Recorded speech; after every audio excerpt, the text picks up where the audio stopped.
كلنا كنعرفوا روبن هود، الشخصية الأسطورية اللي شفناها في الرسوم أو في الأفلام.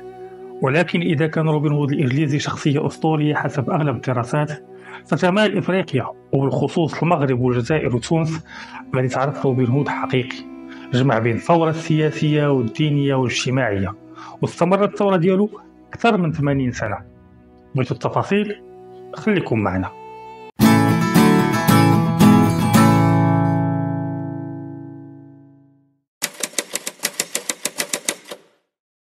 الحلقات الفايتة هضرنا على الثورات المسلحة اللي كانت ضد الرومان فدخلوا المغرب بشكل مباشر، واليوم غادي نهضروا على واحدة من أهم الحركات الثورية اللي جمعات بين الدين والسياسة والمطالب الاجتماعية، وهي حركة الدوارين. شكون هما الدوارين؟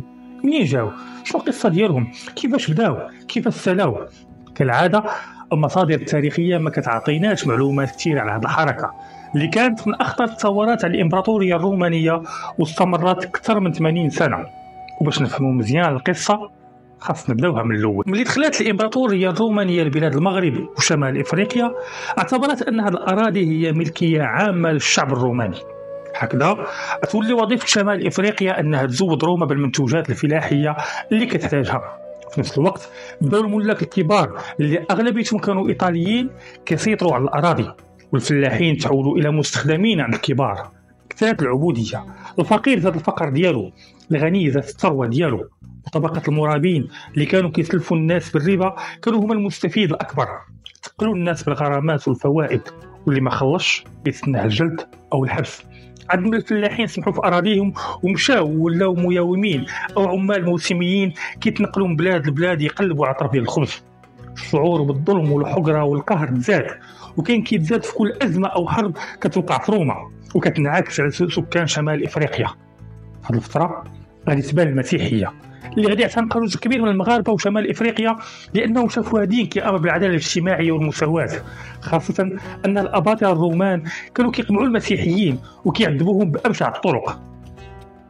قصة المسيحية والإمبراطورية الرومانية غادي نفصلوا فيها فاش نهضروا على الحركة الدوناتية وعلى الأديان في المغرب القديم، وغادي ندويو على كيفاش وقع الانسجام بين إمبراطور روما والكنيسة الكاثوليكية، وهذا الشيء اللي غادي يخلي الكنيسة الإفريقية تنشق على الكنيسة الكاثوليكية بقيادة قس سميتو دوناتوس، وغادي يوليو الأتباع ديالو كيتعرفوا باسم الدوناتيين وكيناديو بالعدالة الاجتماعية والمساواة ضد سلوكات الكنيسة الرسمية اللي ولات متحالفة مع السلطة ضد الفقراء والمهمشين. في نفس الوقت وبسبب توالي الجفاف والنمو الديموغرافي وتراكم الضرائب غادي يزيد العدد ديال العمال الموسميين اللي كينتقلوا من بلاد لبلاد يخدموا في جديد ديال الزيتون او العنب او الحصاد. هذه الفئه عندهم كثر، وملي شافوا ان الملاك الكبار والاغنياء كيحوفوا على كل شيء بداو كيتنظموا على شكل مجموعات. هذه المجموعات غادي تعرفوا باسم الدوارين. علاش الدوارين؟ لانها كانوا كيمشوا لمخازن الحبوب والاكل والزرع وكيبداو يدوروا عليها حتى كيسرقوها. ملي كيسرقوها كيفرقوها بيناتهم وعلى المحتاجين. لحد الان الباحثين ما عارفينش فوقاش بانوا بالضبط، لكن اغلب المصادر كتقول انهم بداو عملياتهم بين 330 و 340 ميلاديه. سنه 340 ميلاديه غادي يوقع الصدام بين الدوناتيين والدوارين، ويطلب الكنيسه الدوناتيه من الجيش انه يتدخل ويقمعهم. وفعلا هذا الشيء اللي غادي يكون، وغتوقع مجزره كبيره في حق الدوارين سميتها اوكتاف. ولكن هذه المجزرة اللي كان المفترض أنها تبعد الدوارين والدوناتيين غادي تكون سبب في أنهم يقربوا أكثر من بعضهم، خاصة الكهنة والقساوسة اللي كانوا في الأرياف واللي كانوا قراب من الدوارين. وسنة 347 ميلادية غادي يوقع أهم تحول في تاريخ الحركة. شنو وقع في هذه السنة؟ الإمبراطور الروماني غادي يصدر مرسوم سنة 347 ميلادية تسمى بمرسوم الوحدة الدينية باش يقضي على المذاهب المخالفة للكاثوليك، وفي مقدمتهم الدوناتيون. وهنا القس دوناتوس غادي يوجه نداء من أجل الدفاع على الدوناتية، وغادي يعلن أن أي واحد يموت في ساحة القتال غادي يحصل على شرف الشهادة ويتسمى شهيد. هاد الدوارين غادي يتبناو الدوناتيه وغادي ينضموا ليها، كيف ما غادي ينضموا لحركه الدوارين الفلاحين والعبيد الهاربين وعدد كبير من الناس.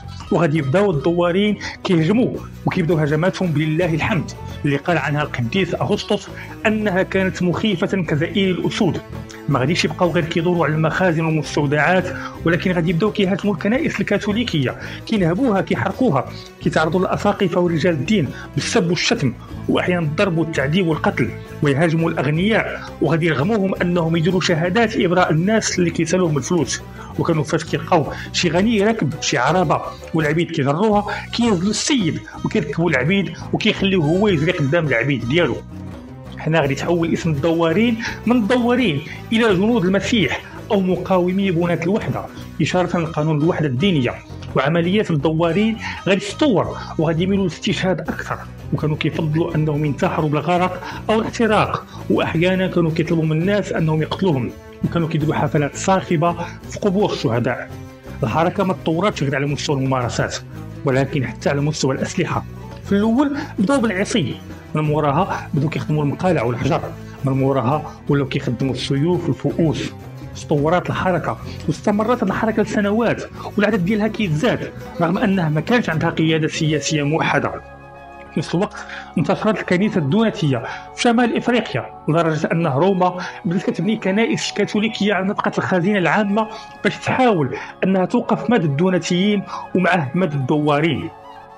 الباحثين ما كيعرفوش فوقاش انتهت حركه الدوارين، ولكن الاكيد ان جزء كبير منهم غادي يستقطبهم واحد الثائر اسمه فيرموس اللي غادي تمرد على الامبراطوريه الرومانيه سنه 372 ميلاديه، وجزء اخر بقاو كيف هما.